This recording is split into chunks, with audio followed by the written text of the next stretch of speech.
Ahoj, zdravím vás, přátelé Healing Festivalu, u našeho dalšího videa. A dovolte mi, abych vás dnes přizval do nádherného rozhovoru s naším přítelem, který nás pravidelně navštěvuje, se kterým se možná někteří z vás již znáte. A ti z vás, kteří se s naším dnešním hostem neznáte, máte jedinečnou příležitost dozvědět se více o něm samém, jeho životě, jeho cestě a o tom, co spolu můžeme na cestě životem zažít. Dovolte mi, abych do dnešního rozhovoru přivítal tureckého šamana Umuta. So, hello, Umut. Welcome here in the Healing Festival interview. And this is Umut, Firat, Eroglu, Turkish shaman. Hello, nice to be here. Yeah, thank you very much for accepting our invitation to Healing Festival interview. Sure, pleasure. It's my pleasure to have you here and to ask you a couple of questions in which you will share your story with us. Okay. So first of all, I'd like to briefly introduce you as a Turkish shaman, healer, but you are also a writer. Yes. So we're gonna discuss all of these parts of your path today. Okay. And first of all, just to start with personal experience, with the story of your life, could you share with us, please, your first significant spiritual or shamanic experience, or what happened there? Okay. My first spiritual experience has begun when I was 13. And mom was an early spiritual person, and she handed me a book titled The Third Eye, and that was a book about a young monk, a kid actually, who was being accepted to a monastery. And in this book there were everything about the spirituality as we know today, like the third eye, auras, meditation, astral travel, healing, and in a very good form of adventure. So it was quite appealing for me, exciting for me. And I started practicing meditation with the influence of the book and my mom as well. There were like crystals and books in the house. So, and later on in the beginning of 20s, I had an initiation for the energy in my hands, like the bioenergy, and I was drawn into the Reiki healing. So I didn't become a Reiki master, but I practiced it, and so I was doing it for my friends, you know, in the beginning. Then later, when I was around 26, and I was into the Islamic philosophy, like the Tasawwuf and Sufi philosophy, and so I started practicing it in that way. And later on, when I was 33, I met my master, Shaman Durek, who is a world-known shaman. He's a very powerful shaman, as you may know. And so my first significant shamanic experience was with him. So the first time, actually, we went to see him because of an interview. A friend of mine who was a journalist was about to interview with him. So she invited me because she knows I'm into spiritual things. There we went, and the first moment we met with my master, Shaman Durek, and who is a very good friend of mine, and he's my mentor and is my brother too. So, and in the first day, I decided to take a session from him. They said it's not possible. I said, I'm going to have a session today here. They said, like, you need to book it like 2 months later. He's fully booked. But I said, I'm going to have a session today here anyway. So because our interview was longer than expected, one of the clients who was waiting for him decided to leave because she didn't want to stay to wait.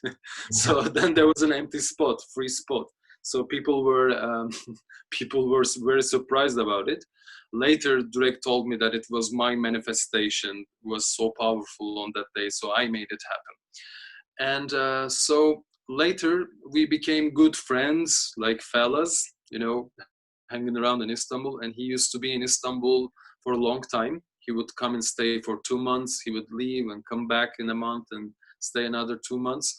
So I started practicing in his boot camps, shamanic trainings, just like everyone else. But because we were close with him, I started learning from him.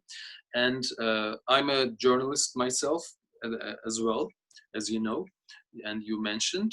So he offered me to write a book together, which is called Awakening at the moment. And now it has the second edition.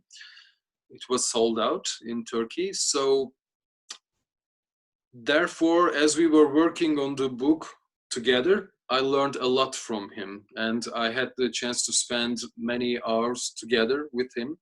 So I learned a lot, and then I started practicing what I learned from him. The first thing was to take people on a spirit animal journey. That's a fundamental step for a shaman or a shamanic practitioner. So you don't have to be a shaman to take people on a journey like this, because what makes you shaman is the ability to heal people, to give healing people, and the ability to go to the darker worlds, as you know, and to meet with the darker spirits and repel them away, or have a deal with them to send them away, or to fight with them. You know, that's what shaman does. So in the first experience with Durek, it was so impressive for me. It was a 3-hour session. It was a quite long session, and I have gone through all these passages, and then the cleansing and journey, and it was very. He calls it surgery. Like I was laying down, and he makes a spiritual surgery, and so that was quite powerful, and I was impressed, and I was like, okay, I know how it feels, and I want to be part of this. So after a while, as I practiced my own way as a practitioner, a shamanic practitioner, Durek he was impressed with my progress, and he asked me to come on his side. He asked me to leave the other things that I'm doing in life. So this was in 2015, like 5 years ago. And he mentioned that if I do certain things, like you need to sacrifice or leave some things from your life, things that are that you used to have, you know what I mean, like some behavioral patterns and stuff. He said he could be teaching me, and I was very well impressed, and I was so much into it. So I proved myself by leaving some things behind, and we started working together closely. And I was assisting him in his sessions, private healing sessions, all days. So I learned closely a lot from him, and I became his apprentice and then shamanic assistant in Turkey. So there was a time Durek found another path on his way. So he was not coming to Turkey anymore, but I took the flag and I continued my works in Turkey. And then I think this was 2 or 3 years ago, how I introduced to Europe. In 2 or 3 years ago, in a Samsara festival in Hungary, I met this lovely lady called Magdalena, the founder of Healing Festival. So later she invited me to the Healing Festival, and that was the first year of the festival. So I was honored to be there, and it was my first experience in doing shamanic work in Europe with Healing Festival. So this is why Healing Festival is very special for me, and since the beginning of its of its time and foundations, I'm happy to be in the circle, to be in the family. Thank you very much, Umut. It's an amazing journey. Thank you very much for sharing it with us and with listeners. May I ask you, it seems that it wasn't always your dream to become a shaman, that you had a kind of a previous life, you got a certain sign or feeling that this should be your path. Was there kind of a struggle in that time that you were thinking of becoming a shaman or not, or what's happening to me or something like that? It's a good question. To be honest, before I met Durek, I didn't know I would choose this and I would want to become a shaman. I have been always spiritual. I've been always enjoying giving people healing as much as I can do and give people advices and guidance.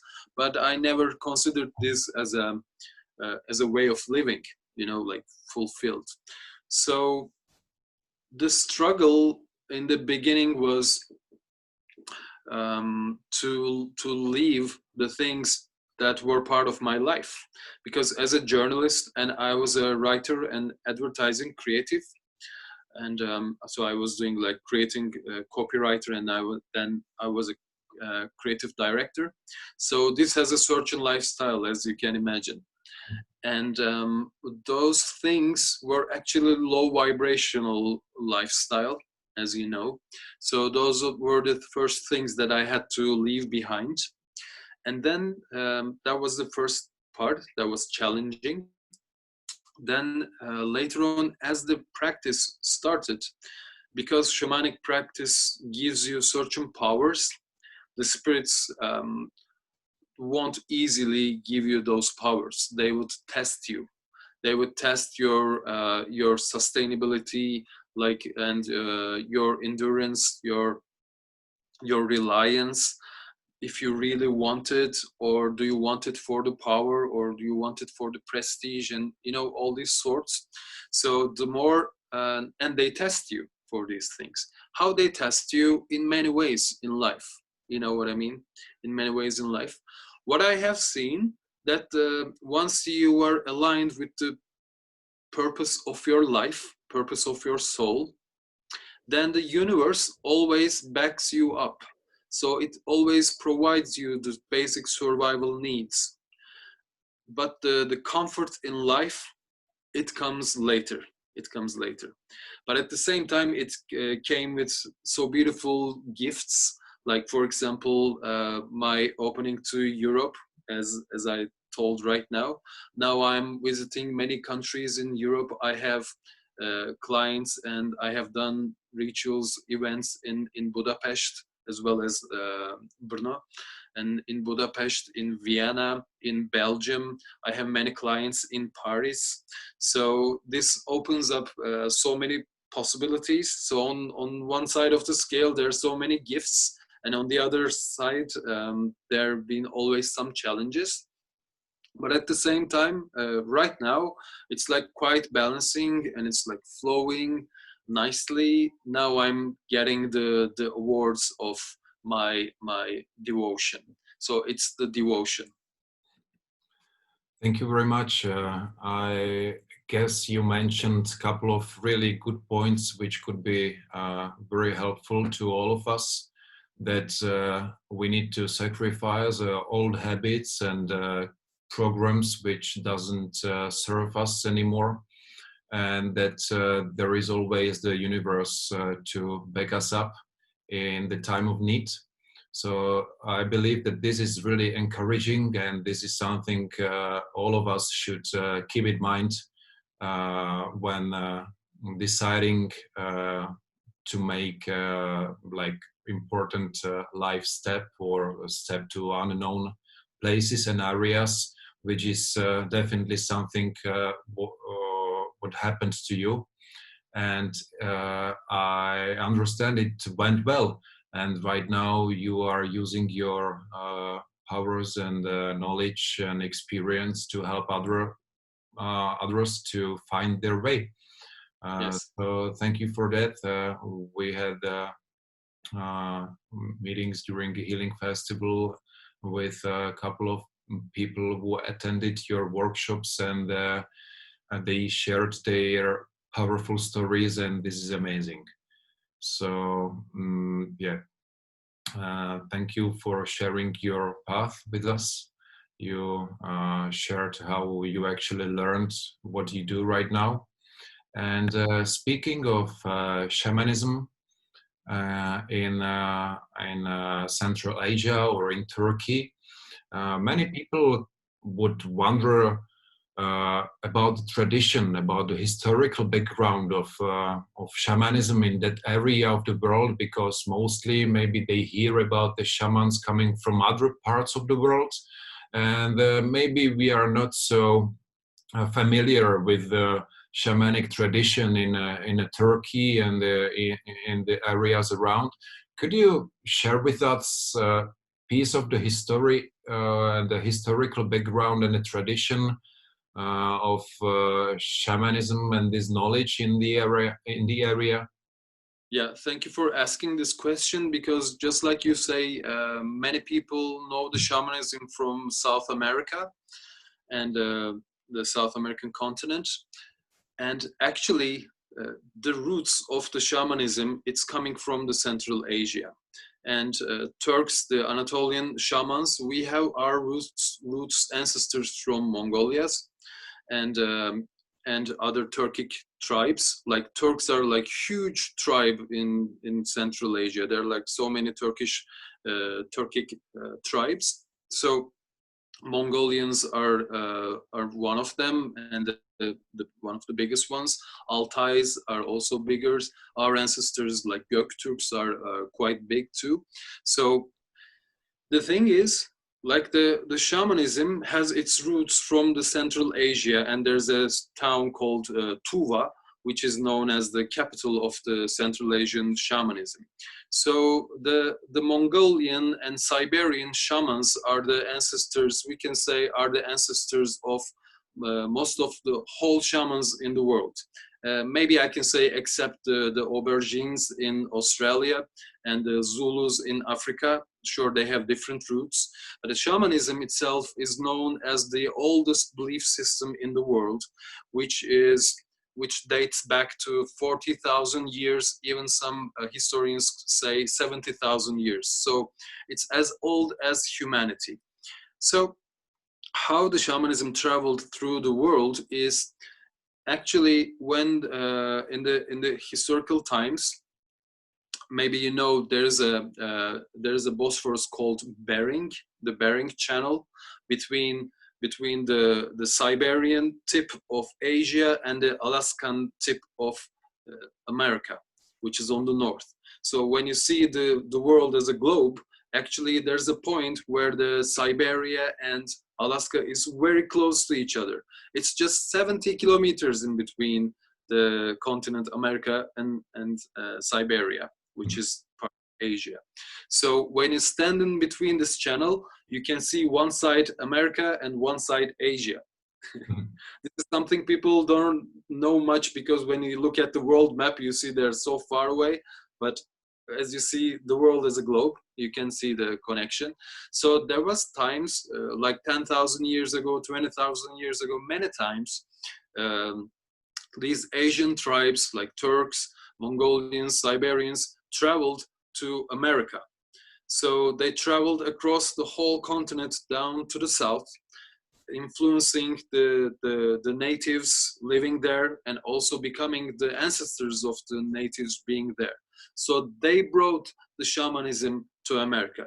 So actually my ancestors and ancestors of the Asian people brought the shamanism to the America and to South America.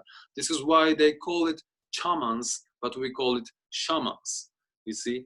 And the word itself, it means the one who knows. Shaman means the one who knows. So for shamans, it's like we don't believe, because we don't believe in God, because we know the God is there. You know what I mean? Yeah, I If, understand. if you know, you don't believe. So, and the shaman is an ambassador between two realms, the physical realm and the spiritual realm. So when you have a problem and when you come to a shaman, the shaman talks to the spirits, and every shaman has spirit guides, like the allies we call it. And and we go on a journey to find out what's the matter, what's the problem, or if this person has a part of soul that is lost. So there are so many ways a shaman does for healing, and the rituals and the ceremonies as well. So when the shamanism traveled to the South America, and there were the Mayans as well. So Mayans has this knowledge from the continent Mu. You heard about the lost continent Mu, like Atlantis and the Mu. So the Mayans were the explorers from the Mu continent, which doesn't exist anymore. Uh, there were the explorers from the Mu continent, so the discoverers, and they reached to the shores of the South America, like Guatemala, around Guatemala, and they brought knowledge there as well. So they became the ancestors of the Mayans as we know now. So those Mayan people and the natives of the South American got influenced by the explorers from Central Asia, as I mentioned, and they brought there the civilization. And there are even some figures in the Mayan history. They're called uh, the civilization, the modernity bringers, and they're named after same words as in Turkish. You know, they name them in a Turkish with a Turkish name, which makes sense in the Turkish language. And there are so many words in the Native Americans up there in the North America. They sound very much like Turkish. For example, there's a lake called Havasu. This lake is on the top of a mountain, and when there is good air, and Havasu in Turkish it means air and water, for example. So so there's so many things, there's so many influences, and in Anatolia, to sum it up, one last thing I want to add. In Anatolia, you know, this is the land of Rumi, the spiritual the spiritual light we call him, and he is the loving part, the loving face of Islam, as we say, and the Sufism and the Tasawwuf is the science of Islam. So it's beyond the what people usually see as Islam, but it's much more developed and advanced, and it's about a very deep spiritual teaching. So in Anatolia, our spirituality is a mixture of shamanism and Sufism, which is coming from the Rumi. And so my teachings is a combination of the shamanism and Sufism learnings. And because I'm a science writer, science and technology writer, I always have a rational aspect to tell people in a rational way, but not like a legendary myths and story. But I'm trying to give it on a scientific basis so people can understand the spiritual energy mechanisms and dynamics, how things really work on a rational basis with the tools of shamanism and the teachings of Sufism. This is how I do it. Yeah, thank you very much. This is something which is very appealing to me because I'm most of the time I'm also very rational, and I like to see things, to touch things, but still I know that this is not everything. And you shared a lot of history with us. Thank you for that. And we know that the knowledge is there and that you are the one who actually knows. So I believe that you have much to share with us when we see each other in the summer. And speaking of the knowledge, and you mentioned it a couple of times. What about the book you wrote? It's called Awakening, a Shaman in Turkish Lands. What is it about? What could people expect to find in a book? Well, to say this book is actually written for Turkish people only. So we're not going to have this an edition of in English because it doesn't make sense. And with Durek, we decided to do something for Turkish people, for Anatolian people, because you know the position of the Anatolia, the country, is right in the between of Europe and Asia. So Turkey, Anatolia is like a bridge, and Istanbul, where I am right now, is a bridge itself, because half of Istanbul is in Europe and half of it is in Asia. So if you take a ferry from one side, in 20 minutes you can across two continents. Yeah, I've been there. I got a Rize chai at the ferry. It was beautiful, and all of the Istanbulis. Yeah. So this book is about, it focuses on the certain things about Turkish people's patterns and behaviors and things that would improve people's lives and spirituality and how they treat to each other, how to motivate each other in those ways. So the book has this title, Heal the Country, Heal the World. It's a subtitle. So it is saying like Turkish people and the Anatolian people, I would say, has a mission in the world, in the transformation of the world. And I also believe like Czech Republic and Czech people has a mission in the transformation of the Europe as well. I want to put this in parentheses. It's a very special land you're living in, and I'm traveling all around the Europe so I can observe, you know, the difference and the balance. You're very much grounded. You're very much connected with the nature, with the forest, the spirits, and most of the Czech people I know, they have like clean hearts and centered well and very much open, you know, very very beautiful facilities that you have, and mostly the people I met in Brno, like in Moravia. So I believe this would be a good influence for the rest of the Europe. So just like you have this mission to be discovered in time as the world is transforming, my people will discover that we have a mission like this as well, like connecting the Eastern, the traditional part of the world to the Western, the modern part of the world. So our book is focusing on this.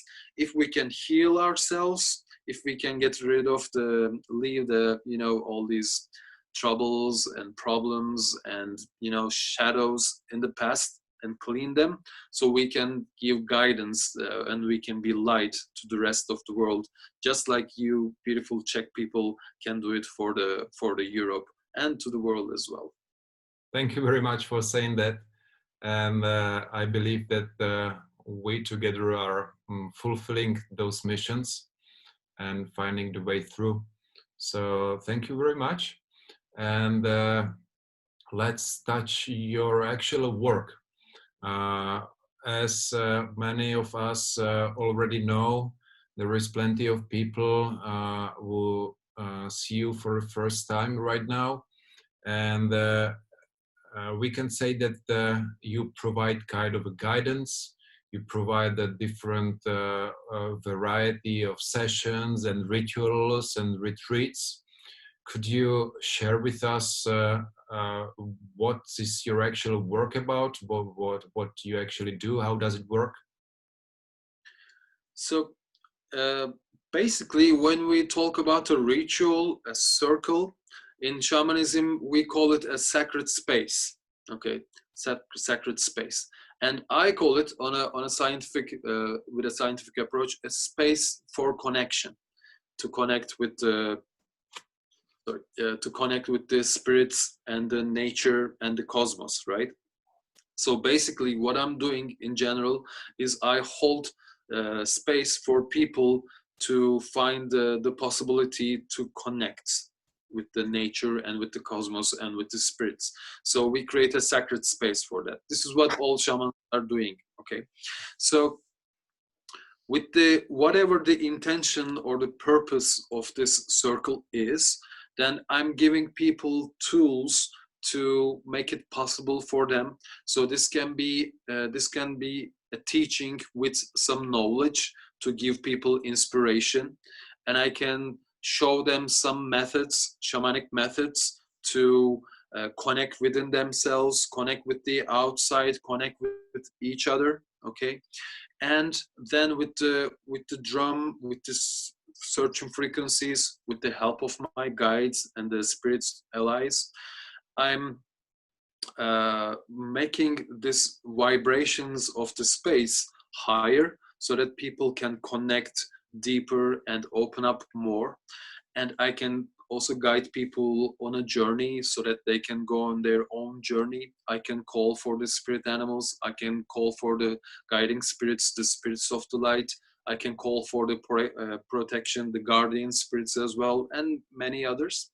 So there I'm giving people a chance, an opportunity to have an experience where they can find more of their truth in themselves. This is basically what I'm doing in a ritual, in a circle. And in a private session, what I'm doing is a little bit different. In a private session is basically a healing session. It can be an energetic healing. It can be a spiritual healing. It can be a therapy kind of healing with talking and understanding. So what I focus on is to make people find it out themselves by asking them the right questions, by taking them on a journey. And so even though I know what your problem is, I would prefer that you find it out. So when I detect it, when I realize it, I focus on that by asking you the right questions and guiding you to the right path so you can find it out. Because if you find out, then it's yours. You know what I mean? If I tell it to you, your ego may interrupt. But if you find out, then you know that it's yours and you can accept and you can work on it in a better way. And this is the guidance part. And with the energy, there are so many things. And there I receive the help of the spirits, and I use the bioenergy and use certain frequencies to pull the dark energy out of yourself. So what we call the poison.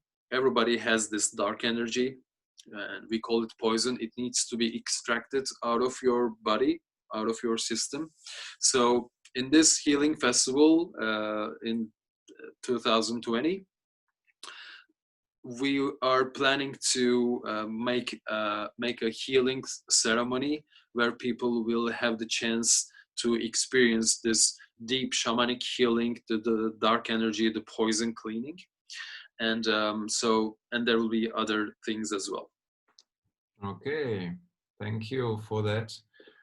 So we have a kind of idea how you work, what we could expect when coming to see you. But I have a quite obvious question which could interest many people. Because they could be kind of reluctant or afraid to come, or they don't know for what life situations your work is suitable. So for what people this what we talk about, your work, your guidance, your healing is suitable, for what people it could be helpful, what people should come. Mm-hmm. So you're asking for the rituals and the circles that we would do in the healing festival, and the as well. So not specifically method by method or session by session, but generally, because maybe I am in a certain situation of my life which I struggle with. But I somehow don't feel or come into shaman, or I don't believe it could help me. So can you explain to what life situation this is suitable, where we can think of coming to you or as a shaman to actually help us with our life situation? Okay, so this is one thing to know. If you are considering to come and visit a shaman, it is not only your mind, it is also your guides are telling you to go on this path. So people who don't really believe, I don't think they would be in the circle anyway, or they would come anyway. You know what I mean? Mm. And there are sometimes uh, some people really want to come or join, but they don't know that they are ready yet. So even they can just buy a ticket or submit to my workshop or work, uh, or the rituals. They may not show up because their guides know that it's not ready. They are not ready for them. So, and there are some people uh, who they have no idea that they need a shaman, but somehow the life with those so-called coincidences, they show up in the circle. We're like, where did you come from? We didn't see you before, we didn't know about you. They say, I don't know, I just find myself here. You know, this happened, I saw this friend, but then I found myself here. So this person don't know that they need to be there, but their guides know that it's going to be healing and it's going to be useful, so they direct them to our circle. This happens all the time. You know, in Turkey, I'm doing a healing festival quite similar to the healing festival as yours, since 2016. It's called Spirit of the Forest, and our symbol is a deer too, just like the one on your chest. So our festivals are actually sisters, and one day we will do it together. Yeah, I believe so. Yeah, and so there are so many people like this who come by coincidence, or who really wants to come but they just can't make it. You know, so my advice is like, people who feels like, just listen to your heart, see it through your heart, because if you feel it in your heart that you need to be there, even though you have fears in your mind, then you will make it there. But if you have so many fears in your mind who blocks you to come there, that could be for a reason. Maybe this is not your time, even your heart says so. You know what I mean? So if somehow you made it to the circle and you're still afraid of something, I can say, mostly I sense the vibration of the people in the circle. Or if you come to visit me for a private session, I sense how you feel and what is necessary for you. So I don't have a certain recipe or a medicine that I give it to everybody. You know, every good shaman, experienced shaman works this way. If you know what you're doing, then I would give the recipe that fits you, that is suitable for you.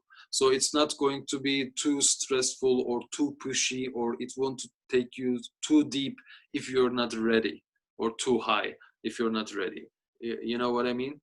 And in the festivals, in the circles, of course, I never go so deep so that it's not a challenging situation for the people, so that they can enjoy the rest of the rest of the festival. They don't like faint on the grass like that. So I keep it on a balanced level, and still I see the overall frequency of the circle, people in the circle. So I know how deeper I can go, or where I should stand. So this is basically, people don't need to be afraid on this sense, and we create a protection environment. So, and my guardian spirits wouldn't allow the other ones, darker spirits, to join. And healing festival especially, there's so many powerful people around. There's like very powerful energy in the healing festival. Just like last year, Daniel Benish, he was taking care of the protection of the festival silently, and he was like watching and sending some the ones who are trying to come out. And there are other people, like very powerful spiritual people. So the whole festival is going to be in a protection bubble. for sure.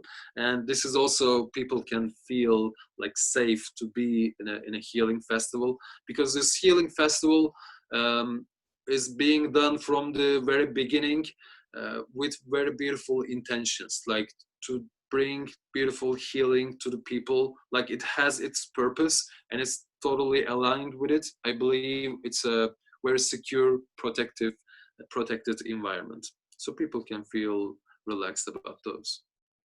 Yeah, I hope so, because this is something what we are really hard trying to do, to provide people with a very safe place to find themselves, to meet with their soul and whatever it is inside, whether it is light and nice energy, or very, very like a dark one. And you mentioned that the rituals and the festival sessions are not so very deep, so you keep it balanced. But later on, people can come to you and attend a private session. So this is the whole idea of how we work, that they meet you for the first time, they experience something, they just touch the problem or tackle it, and later on they go deeper and deeper with you during the private session, for example, which is Yeah, possible there. yeah, that is quite possible. People who wants to go further, they can meet me for private sessions later on after the festival. I will stay for a few more days in Brno, my favorite city in Europe. And also, I would like to say, people may not get it wrong that the sessions, the circles in the healing festival can also go deep.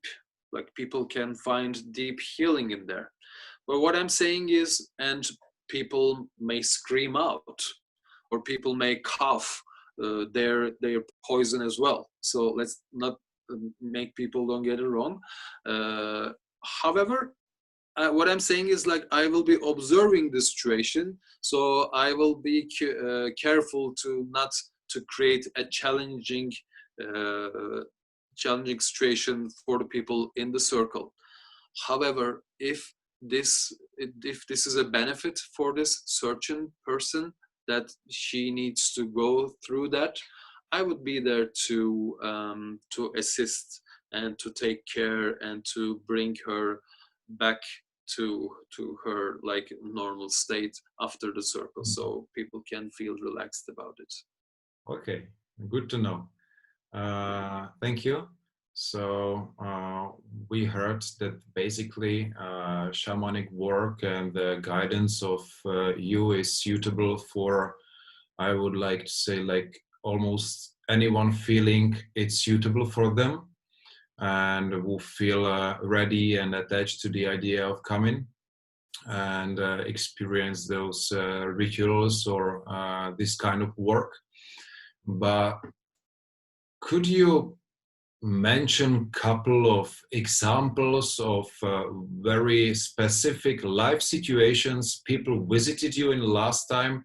Like, I don't know, I struggle to change my work. I have a relationship which is not working and I don't know what to do. My family is in troubles and I have no idea how to help the family. Anything like that, like the most common problems or most difficult problems you faced in last time with people coming? Mm-hmm. So basically, I can say there are different needs of people in terms of healing, right? So some of them are physical, like with the body. So those people who need a physical healing, they could prefer to go on the physical healer, like the one they're doing the massage section, like working on on their body muscles and contractions and stuff like that. So I would say people who feels like emotional and mental blockages, like in mind blockages, can join to my circles, to the healing ceremony. In the healing ceremony, like for example, you have blockages of fear, anxiety, or maybe you experienced a loss, or you have a fear of survival, like you lost your job, you know what I mean? Like any kind of fear-based, anxiety-based blockages that you're experiencing, or like you had a break with your loved one, like a separation, you know, situations like that, and that you can join to the healing ceremony. In the healing ceremony, we focus on releasing those blockages and the poison. So every person will have a different issue, problem, you know. So, and maybe you're working so much under pressure, you have so much stress in your life, you know what I mean? So this could be something. Or you have these belief patterns that you are lacking of energy, or you lack of skills to progress in life, or to come to a better place in life. This is a blockage of the mind, that you don't really believe in yourself, or you think that you have less capacity than others. You are comparing yourself with other people, or when you were a child, your parents were comparing you with the other kids, or your teacher, or your friends, you know what I mean? So these all create blockages in your mind. So the healing ceremony can also give you a fresh breath and feel you relaxed about this. But as you mentioned, if you want to go deeper and find work on your specific issue, it would be better to take a private session, so we can focus on your situation. And one other thing, uh, who would want to come to join our my work, is we also spoke with Magda the other day that we can also make a circle, a ritual, to connect with your higher self and to open up your channeling skills. So I'm not saying like you will come there and you will become a channel, or you will be a medium or a channeler. You know what I mean? It takes training, but we will be focused on connecting you with your higher self, and also to give you an experience to channel to a person, to your partner, which you will meet in the circle, anyone, a random person, that you may experience a taste of channeling for this person from their higher self. So people who are already open for this will have a deeper experience, and people who will experience this first time will also have a taste of it. So our focus in the festival will not only be the healing, but also to open up. So if you feel like you want to open up your ability to connect with higher realms, with your higher self, there will be an opportunity for this as well. Yeah, I'm really looking forward to experience all of this, because last year it was very powerful, and we know that this year is gonna be very much more powerful than it was, and we are doing our best to make it happen. Also, thanks to you. We have a basic overview of what you actually do, what is the work about, what people could benefit of the work, and how. But to explain how it actually physically works. So I know you use stones in some of the rituals, or in part of your work, that you use a shamanic drum and some other tools. Can you go in this area of your work to describe people how it looks like if you work? Yeah, sure. Well, there are different methods, as you mentioned. The stone reading, I use the shamanic stones to give guidance to the people. Every stone has its own frequency, which is attached to a certain emotion or certain state of being, for example, communication, love, power, and so these ones, like security, for example, the willpower, and things about your destiny, your magic, and So you make a choice from those stones, and as your higher self knows the meaning of the stone from its vibrations, the way you choose the stones is giving a message. So I guide you to understand what's the message, and sometimes take the stone and I ask through the stone like what is necessary. So I do channeling for you as well. So during the therapy, I use mostly for the guidance the guidance of the stones and channeling through your higher self. And so this is one part. I may take you to a journey, and then I may tell you what are the meanings of the things that you see and meet in your journey. That's one part. And in the energy cleansing, actually I talk to your body, because your body has its own consciousness, right? Your body knows how to digest, your body knows how to activate the immune system, your body knows how to live more than we know. You know, do you know how to digest the food? I don't know how to digest the food. Yeah, But I my don't body, know either. I have an idea. So so I speak to your body, to your body's consciousness, to open up the channels and to release the poison, the dark poison, dark energy out of your body with your breath, through your breath. So this dark energy is stored between the organs in your body, in the upper section of the body mostly, and they are attached with the emotions, the frequencies of the emotions. So going through the emotions, they could be triggered to release, and vice versa. If you release the poison, it can trigger the emotions, so you may cry at the same time, but it's a relief, like a relaxation, like a you go you know, like. And this goes with yawning, this goes with coughing or powerful breathing, like I'm saying this, it's whenever I think spirits wanted me to demonstrate. When I speak about this, it releases a part of it. So everybody has this. So everybody can benefit. And this is one part. And also this ancient technique of healing, soul retrieval, the lost part of your soul. I go on a journey and I find the lost part of your soul, and I convince it to come back, that it's safe. So I bring it back to your own being, so you feel more fulfilled, about more complete as your own being, like your soul. It brings balance and more being in the center to your. It's a very ancient form of shamanic healing, like the core of shamanic healing, one part of it. And so in the rituals, in the ceremonies, I use the drum, my drum, and I go with this beat mostly, like.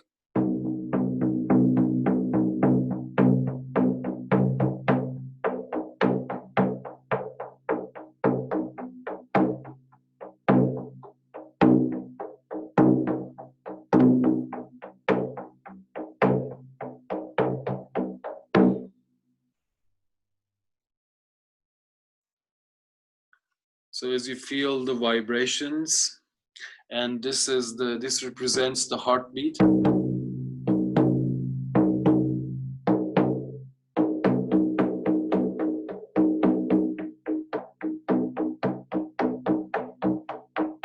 I use my voice as well.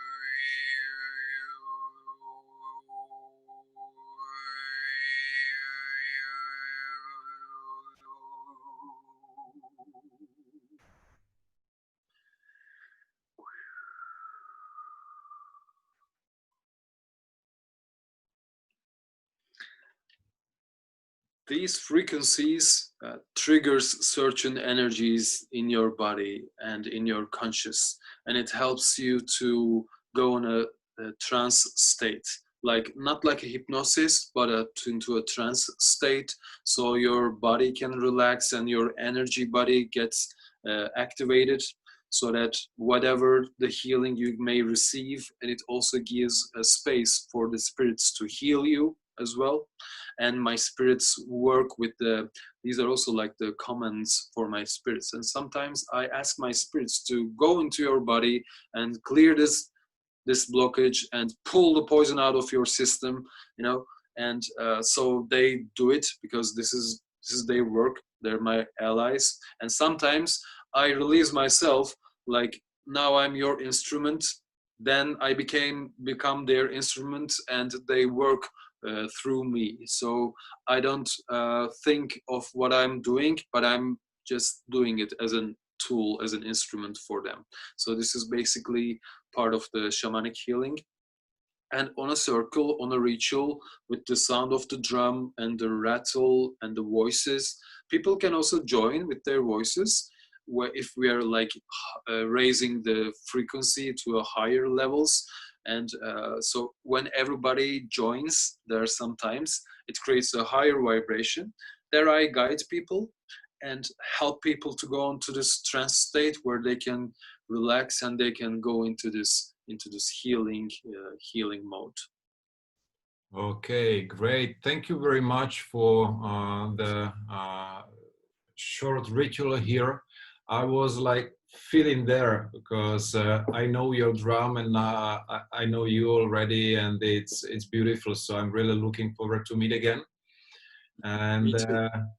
It was so much information today, extensive knowledge about your work, about the history of shamanism, about the methods you use. Could you please kind of wrap it so people can get what benefits they can get from the work on themselves? Because we mentioned so many things, so I believe that we can get certain benefits of the work when we come and we work together on ourselves. So, for example, I could I could become more strong in my life. I could be more self-confident, or I could heal some of my past traumas or anything like that. Just to wrap it up. Yeah.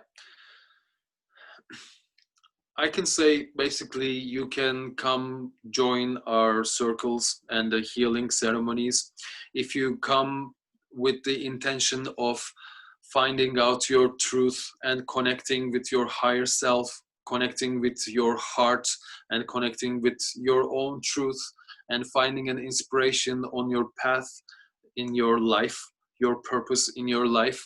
You may come and join where we will connect with our higher selves. So I will not, you know, this old Chinese saying, like, I will not give you the fish, but I focus on teaching you how to find the fish.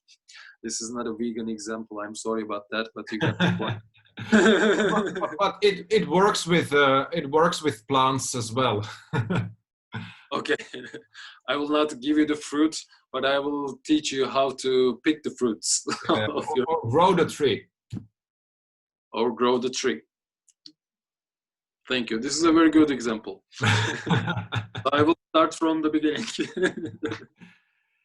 So, and yeah, this is you can join us to connect with your own self. You know, this is a journey to yourself. The spiritual journey is a journey to yourself. So if you're willing to connect more to the nature, to the cosmos, to your higher selves, you can come join and benefit, and it can give a good start or a step up on your journey of life. This is one thing. And to the healing ceremony, if you would like to join, this would let you release your fears, start to release your fears and the blockages that you know of yourself. Even if you don't know about or not sure about your blockages that you're having, there in this ceremony, you may find out, because I hold the space for you to meditate on it, and it would pop up so that you can focus working on those blockages. They could be fear, any kind of stress or anxiety, or things about survival, or things about living your own potential, you see. So you may expect yourself to energetically release and relax and take a deeper breath and say like, ah. This is what you can expect from a healing ceremony. So you may come with a certain intention. You may know why you're coming for, or you may just feel like, hey, this would be good for me. This would be healing for me. Just come over and we will find out over there, and you will find out by yourself. And then we will be working to release those blockages and the dark energy that is holding inside, and to give you a fresh breath so you can enjoy the rest of the festival and the rest of your life. That sounds great. Thank you very much. Amazing time with you today. We went through a lot of topics together. Absolutely. And I'm sorry? Absolutely, I said. And I have a very last note here. Do you have a message for us, for the audience, you want to share at the end of our interview, before we say goodbye and see you? Yes. Always remember, the spiritual journey, it starts from within. So if you're looking for guidance, if you're looking for teachings, if you're looking for support, remember that the things that you will find outside will help you, and you will find the real solution, the real answer, the real healing inside yourselves. So collect all these knowledge and experiences from the outside, but don't be attached. Don't be dependent on the outside. You will always keep yourself attached to your own heart. You will always depend to your own self. You will always rely to your own wisdom, to your own knowledge. So the things you learn and experience from the outside will make you a wiser person, so you can be the healer of yourself. You can be the mentor of yourself. So the spiritual journey of yourself is always going to start from the within, from your heart, and it will travel all the universe and come back to your own self. This is what I would like to share with you, and I would love you to remember. Thank you very much for your message. I totally agree, because it's all within, and I would like to thank you very much from deep heart for today's interview, and the knowledge and your path and your journey you shared with us. And I'm really looking forward to see you soon, Umut. One last thing I would like to say, thank you for your kind words. And the key to achieve this, to connect with yourself, is to stay in the moment and just be yourself. So I'm saying, just be. Okay, thank you for beautiful ending. This is great. So thank you very much once again, and just be. Just be. Good time. See you soon, brother.